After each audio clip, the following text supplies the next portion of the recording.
Senhores telespectadores, peço-lhes que reparem nesta pedra. Se virem bem, é uma cabeça de um jovem. O jovem, aqui entre os cabelos, tem cachos de uvas. Bom, isto porque ele é um Baco. O Baco é a divindade do vinho e das orgias, uma divindade romana. Portanto, é uma peça preciosa que apareceu exatamente aqui no sítio onde estou. Estou-lhes a falar nos arredores da cidade de Beja, na vila romana de Pisões. Se virem à minha volta, há vestígios do que foram magníficas salas, com o chão, com mosaicos trabalhados. Havia aqui repuxos de água, piscinas. Era uma casa de um grande luxo. Esta casa veio para aqui porquê? Porque os campos eram, e ainda são, de uma grande riqueza cerealífera. Estas planícies à volta, amanhadas por escravos, davam fortunas em pouco tempo. E, portanto, os romanos instalaram-se em belas casas de campo, as vilas. Há esta, mas há muitas outras por aí, só que as outras estão por estudar. Porque se dá uma coisa, infelizmente, que é isto: quando um lavrador encontra na sua propriedade vestígios de coisas romanas, esconde logo, destrói, porque não querem lá o cheira-pedras, como eles dizem. Porque os cheira-pedras, é claro, chegam lá, dizem aqui, não se pode estragar mais nada, põem uns marcos, aquilo fica à espera que venham as explorações, o tempo passa e os lavradores perdem o rendimento de, também de quê? Olhem, 1 hectare ou 2, o que a comparar com as centenas de hectares de cada idade também não tem valor nenhum. Não tem, e como não tem, o Estado bem podia, a partir do momento em que um pedaço, uma parcela de uma herdade foi classificada para fins arqueológicos, passar a dar ao dono, olhem, o dobro ou o triplo do que aquilo valia quando estava a dar pão.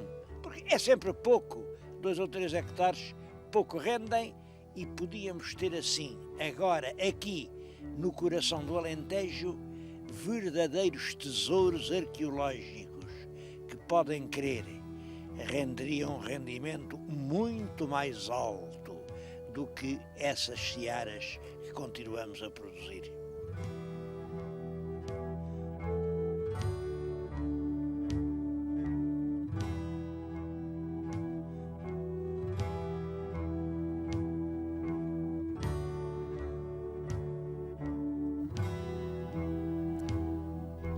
Dessas povoações que a força da terra fez nascer, cada qual seguiu o seu destino. Houve umas que foram saqueadas pelos bárbaros, houve outras em que os próprios escravos se revoltaram e mataram os senhores. A única que teve um destino incomparável é esta diante da qual agora me encontro: a cidade de Beja. Esta porta que vem na frente é a porta romana. Esta porta tem 2000 anos. Tem 2000 anos. Se virem, debaixo do arco ainda está a calçada, posta ali pelos próprios legionários romanos.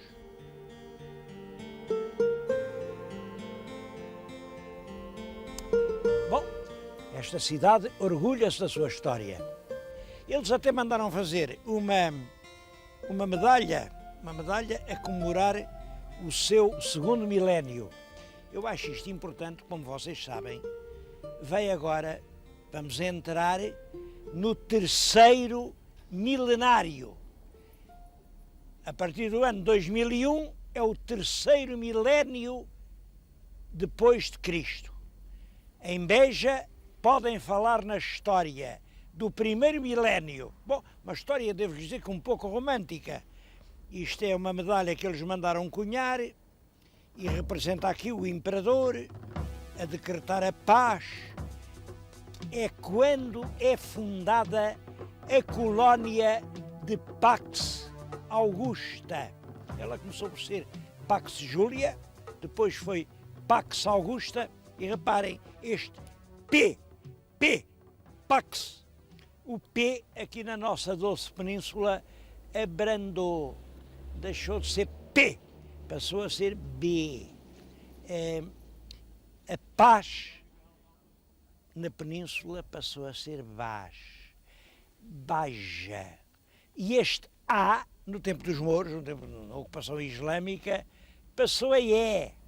A gente dizia Tajo, o Tejo, passou a Tejo. Baja passou a Beja. Mas reparem como a palavra de Beja ainda hoje evoca o tempo romano. Estamos aqui diante da entrada de Beja. É assim que Beja entra no primeiro milénio. Bom, é um milénio trágico. Nesses 1000 anos, Beja chega a ser uma linda cidade, depois vêm os bárbaros, partem tudo, isto fica uma charneca de escombros fumegantes e de cadáveres a apodrecer. Bom, depois vêm os mouros lá tentam reconstruir, daqui a pouco vou-lhes mostrar uma torre dos mouros. Até que, no fim do milénio, no ano 1000, isto é uma grande charneca, com ursos, javalis e raros moradores. O segundo milénio, que é o nosso, começa já com os cristãos a querer conquistar o Alentejo. Chega ao século XIII, o rei Dom Dinis manda aqui fazer uma belíssima torre. Olhem, essa torre que estão a ver na vossa frente, quer dizer, aqui estão seguros, aqui vai ser uma cidade. No século XV o rei dá a terra a um filho, ao infante Dom Luís, e no século XV, XVI, XVII, Beja é uma notável cidade. Já cidade. Bom, falar agora é difícil para mim, porque, claro que é uma cidade nascida da charneca. É uma cidade do trigo que já se não mói. É uma cidade dos metais que já se não exploram. Qual vai ser o futuro de Beja?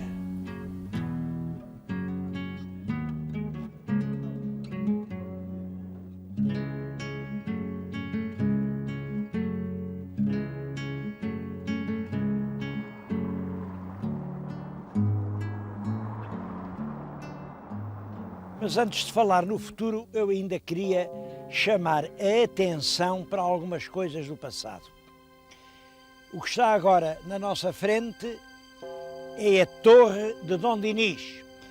Tem 40 metros de altura, no interior tem muitas salas ogivais completamente desaproveitadas e é uma das mais belas torres góticas de toda a Península Ibérica. Nós até ficamos surpreendidos. Que ideia foi essa do rei Dom Dinis, aqui numa terra que nessa altura não era nada? Mandar fazer uma torre monumental, uma torre que se via de todo o Alentejo. Foi exatamente isso. Como a terra não tinha nada, merecia muito. Ele mandou fazer uma grande torre que dissesse às pessoas que andavam aí escondidas por entre essas lapas das charnecas: aqui estão seguros, aqui manda o rei de Portugal. E foi assim que rapidamente a vila de Beja cresceu E como sabem, no século XV era cidade. Agora, o que é engraçado é esta coisa que eu lhes vou contar.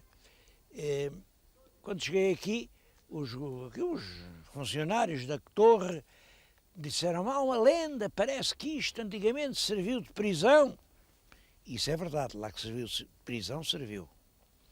E que estavam lá presos em cima 2 irmãos e que iam ser condenados à morte, mas que eram rapazes muito habilidosos e conseguiram, imaginem, fabricar um pássaro que voasse. Fabricaram lá uma passarola, uma coisa, de maneira que, antes de lá ir o carrasco para os pendurar na corda da forca, os rapazes meteram-se naquela passaroca, voaram e foram para longe, para tão longe, que nunca ninguém mais soube deles.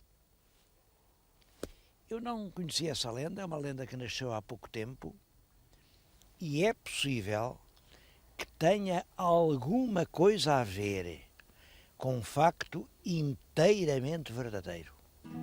Veem realmente a torre, veem cá embaixo um palácio do século medieval também, pintado horrorosamente de amarelo. Esse palácio é um museu e dentro do museu guarda-se, entre muitas outras coisas, uma hélice de madeira. Foi aquela hélice que no ano de 1924 levou 3 aviadores portugueses. Um era o Major Sarmento Beires, outro o Capitão Brito Paes e outro um sargento que foi promovido a seguir a alferes. Estão a ver os 3, e fizeram a primeira viagem de ligação entre Portugal e Macau. Isto em 1924. É claro que essa viagem emocionou o país. Eu lembro-me, era pequenino, e havia cantigas sobre os nossos aviadores a caminho de Macau. Bom, estou a evocar essa primeira viagem de ligação entre Portugal e Macau no ano de 1999, o ano em que Macau se vai definitivamente separar, pelo menos no plano da administração, da nação portuguesa.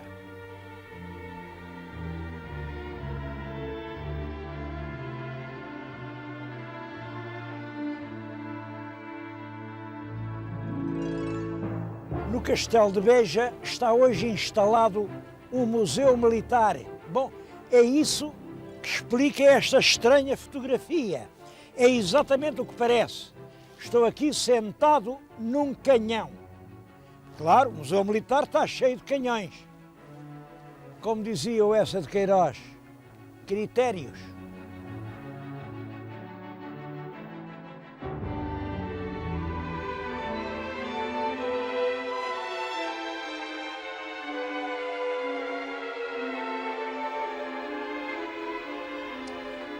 Claro, os canhões são sempre muito importantes, mas aqui em Beja há tanta coisa para contar. Eu vou-lhes contar uma história que é muito pouco conhecida e que me parece extremamente significativa. Veem este sítio em que estou a falar, é um pouco estranho, reparem, isto o que é? É uma igreja? É um teatro? É um centro comercial antigo? É apenas um átrio de um grande palácio? Bem, vêem colunas, um espaço aberto com arcos. Que diabo é isto? A história é esta. No século XVI, Beja pertencia ao infante Dom Luís. Dom Luís era um filho do rei Dom Manuel. Dom Luís era um homem muito culto, conhecia um bocado da Europa e mandou fazer em Beja uma coisa que já era corrente na Europa. Um mercado, uma casa para o mercado. Nessa altura dizia-se açougue, para o açougue.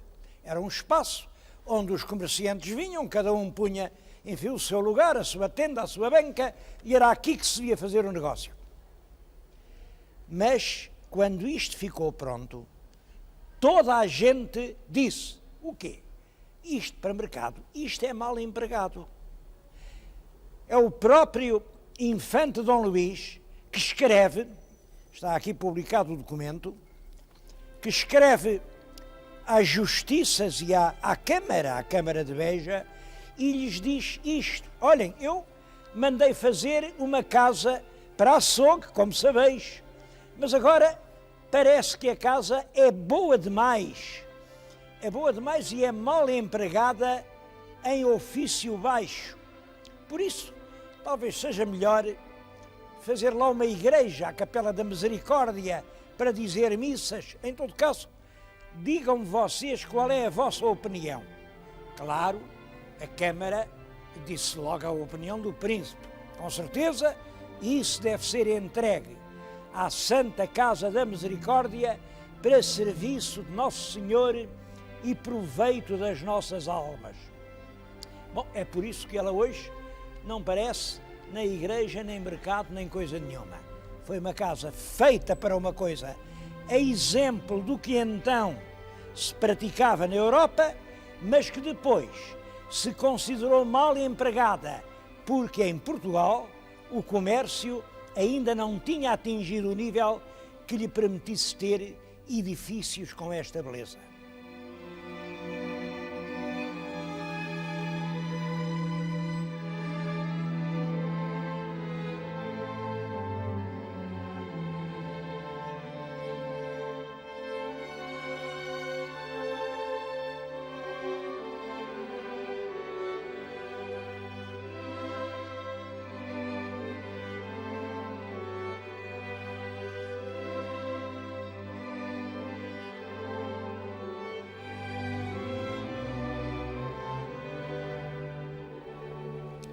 Mas para mim, o passo mais bonito da história de Beja é o que aconteceu aqui, exatamente neste sítio. Estou agora a falar-lhes no terreiro da Igreja de Santa Maria, no adro da velha Igreja de Santa Maria. Bom, a história aconteceu no início da Revolução de 1383. O país está inquieto, dizem-se muitas coisas. Dizem-se que vem aí El Rei de Castela invadir o país, dizem-se que o mestre Davis não quer, o mestre está por Portugal, e chegam aqui a Beja mensageiros que trazem cartas da rainha. A rainha escreve ao povo de Beja. Bem, os magnates reúnem-se aqui, no adro de Santa Maria, o povo a distância, a ver se percebia alguma coisa. Os magnates abrem as cartas, leem, trocam opiniões, comentam, e o povo ao longe não sabe nada. Até que se ouve gritar um homem que se chamava Gonçalo Ovelheiro. Mas que cartas são estas que leem e de que nada sabemos? Porventura esta vila se há de manter de 4 ou 5 senhores que vós sois? Ou antes de todos nós, que somos os moradores dela? Os magnates ainda tentaram ter mão na revolta e disseram: que revolta é essa? Não é revolta nenhuma. O povo tem o direito de saber o que se passa. Eles invadem o adro, depois foram todos roldão para a Câmara, leram também as cartas tinham lá muito palavreado, mas eles chegaram ali à varanda e disseram: tudo é simples, a rainha manda perguntar se antes queremos o mestre ou se queremos os espanhóis. E um grito imenso reboou: o mestre, o mestre.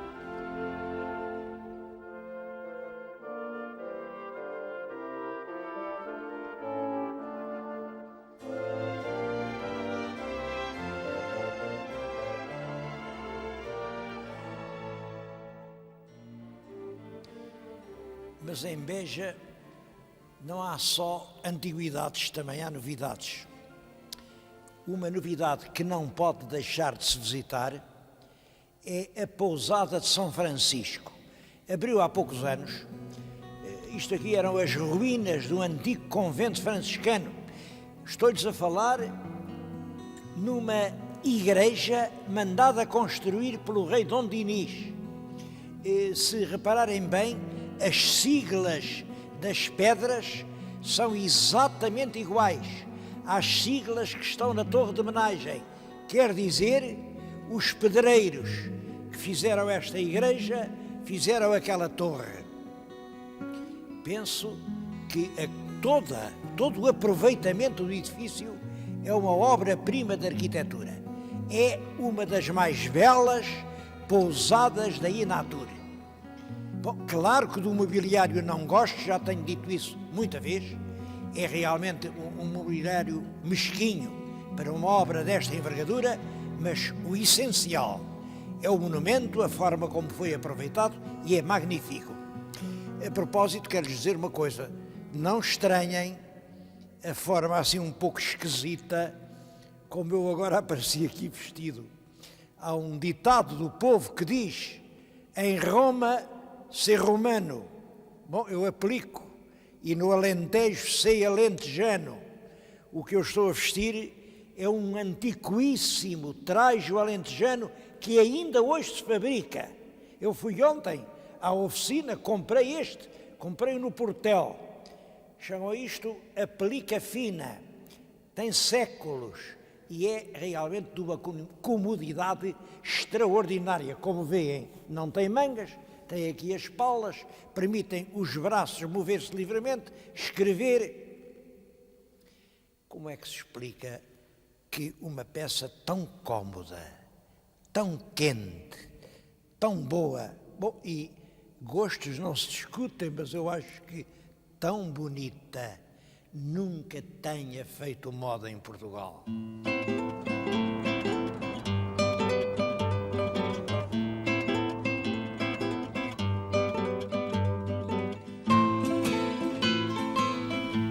Bom, mas a verdade é que eu não me atrevia a aparecer vestido com aquela pelica em Lisboa, numa reunião, numa coisa qualquer, não, porque andar vestido de uma coisa portuguesa parece ridículo. Mas reparem que eu estou vestido com qualquer coisa. Este abafo que me cobre também não é português, é italiano. É um tipo de corte italiano que está na moda. E andar vestido de italiano não parece mal, parece bem. Quando é que a gente acaba com isso e pode parecer bem em Portugal andar vestido de alentejano? Isto prende-se diretamente com o problema do futuro de Beja. Qual é o futuro de Beja? Eu quis falar nisso aqui num lugar que de certo modo tem um certo simbolismo. É a Biblioteca de Beja. Como veem, há nestas mesas gente nova que está a trabalhar. Devo-lhe dizer que nesta altura a população de Beja é de cerca de 30 mil. Pois bem, nesta população 12 mil pessoas são estudantes.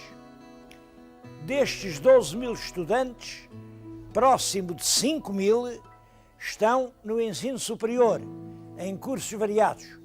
E são esses que vêm aqui, são praticamente esses que enchem a biblioteca.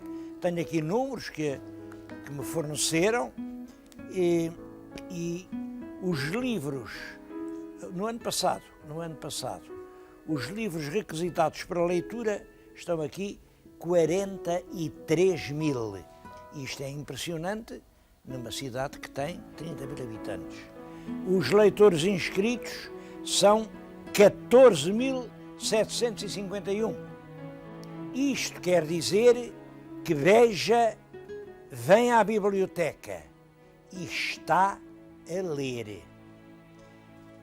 É de uma extrema importância esta situação.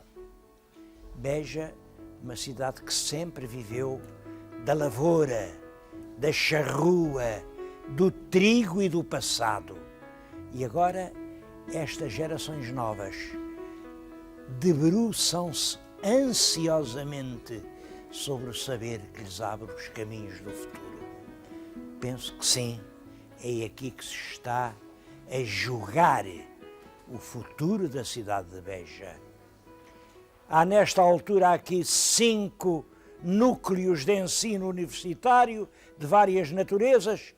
Eu não sei o que é que lhes ensinam, não sei o que é que eles aprendem, mas não receio dizer que o futuro de Beja depende da qualidade e da eficiência de o ensino ministrado. Se os professores forem bons, se o ensino for adaptado ao tempo em que vivemos, Beja vai ter um futuro tão brilhante quanto foi o seu passado. Se não, não.